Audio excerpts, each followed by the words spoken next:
मी म्हटलं की ऐतिहासिक निवडणूक आहे. खूप कारणं आहेत. सगळ्यात पहिले 8 वर्षांनी ही निवडणूक होते.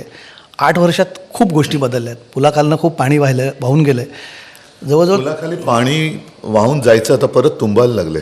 बरं.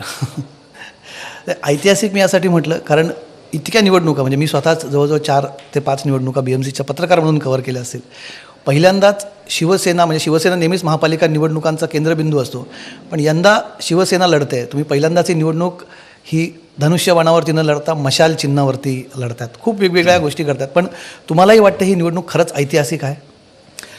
मुळामध्ये ही निवडणूक निवडणुकीसारखी झाली पाहिजे, जो आमचा प्रयत्न आहे. कारण आत्तापर्यंत कसं होतं की एखाद्या चोराच्या मागे आपण चोर चोर करत लागलो की चोर पळायचा. आता चोर अभिमानाने सांगतो की तो चोर आहे म्हणून आणि त्यालाच मत द्या. ही अशी संस्कृती अशी परंपरा महाराष्ट्रामध्ये कधी नव्हती. म्हणजे उलटा तो चोर म्हणतोय की तो चोर आहे म्हणून.